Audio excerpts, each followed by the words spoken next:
নমস্কাৰ friends, গোপুৰ blog সজালে সকলোকে স্বাগতম জনাইছো। ফ্ৰেন্ডছ, আজিৰ ভিডিঅ'টো আপোনালোকে দেখা পাব যে হৰ ঘৰ তিৰংগাৰ যিটো চাৰ্টিফিকেট, সেই চাৰ্টিফিকেটখন আপোনালোকে কেনেকৈ বনাব।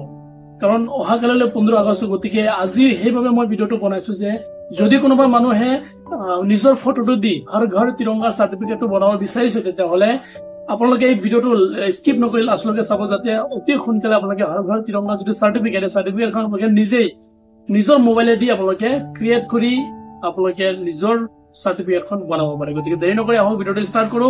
আৰু যদি মোৰ ভিডিঅ'টো চাই আপোনালোকে ভাল পায়, তেতিয়াহ'লে মোৰ পেজটো ফ'ল' কৰি লাইক কৰি কমেণ্ট যদি নিশ্চয় কৰিব, যাতে মই সদায় আপোনালোকৰ বাবে নতুন নতুন ভিডিঅ' এনেকৈ লৈ আহিব পাৰোঁ। ষ্টাৰ্ট কৰো, আহক দেৰি নকৰি ভিডিঅ'টো ষ্টাৰ্ট কৰো। ঘৰ ঘৰ তিৰংগা চাৰ্টিফিকেট, এই লিংকটোত ক্লিক কৰিব। তাৰপিছত ক্লিক কৰাৰ পিছত আপোনালোকে ওপৰৰ হৰ ঘৰ তিৰংগাৰ যিটো অপশ্যন আছে, এইটো ক্লিক কৰিব। ক্লিক কৰাৰ পিছত চাওক এতিয়া upload profile step 1, step 2, step 3, মানে 3টা ষ্টেপ আপোনালোকে কমপ্লিট কৰাৰ পিছত আপোনালোকে হৰ ঘৰ তিৰংগা যিখন চাৰ্টিফিকেট, এই চাৰ্টিফিকেটখন বনাব পাৰিব। গতিকে মই ইয়াত চাওক আপোনালোকে কি কি ষ্টেপ ফ'ল' কৰিব লাগিব। চাওক ষ্টেপ 1 নেম, মোবাইল, কাউণ্ট্ৰি বা ষ্টেট নাম লিখিব লাগিব। ষ্টেপ 2 হৈছে আপোনাৰ এখন হোষ্টিং দ্য তিৰংগাৰ সৈতে আপোনালোকে যদি ফটো থাকে, ফটো আপলোড কৰিব লাগিব।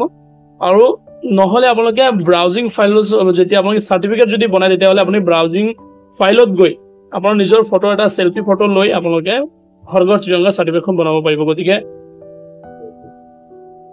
যিহেতু মই চেল্ফি ফটো দি বনাম, সেইবাবে মই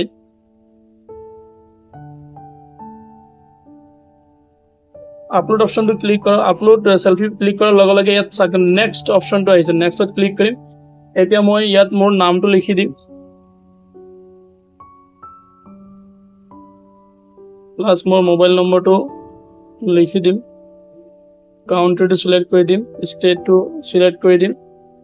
তাৰপিছত আপলোড চেল্ফি, ঠিক আছে। আপলোড চেল্ফি অপশ্যনটো ক্লিক কৰাৰ লগে লগে চাওক ব্ৰাউজ ফাইলছ বুলি আহিছে। ব্ৰাউজ ফাইলছ মই ক্লিক কৰিম, যিহেতু মোৰ অলৰেডি চেল্ফি আগত লোৱা হৈ আছে। ব্ৰাউজত ক্লিক কৰিছোঁ। এতিয়া চাওক এই মই ফটোটো ছাবমিট কৰি দিম এতিয়া, ঠিক আছে।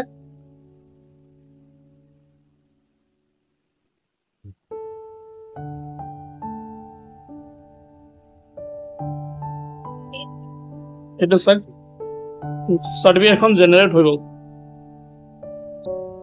বা আপোনালোকে ইয়াৰ পৰা ডাউনলোড অপশ্যনটো ডাউনলোড কৰিব পাৰিব। এইটো ডাউনলোড কমপ্লিট হৈ গ'ল। গতিকে আপোনালোকে এনেকৈ নিজৰ তিৰংগা চাৰ্টিফিকেটখন বনাব পাৰিব। ভিডিঅ'টো কেনেকুৱা হৈছে নিশ্চয় জনাব। আৰু এনেকৈ নতুন নতুন ভিডিঅ' পাবৰ বাবে মোৰ গোপুৰ ব্লগছ হৈ যায় পেজটো ফ'ল' কৰি ৰাখিব, যাতে মই সকলো সময়তে আপোনালোকৰ বাবে নতুন নতুন ভিডিঅ' লৈ আহিব পাৰোঁ।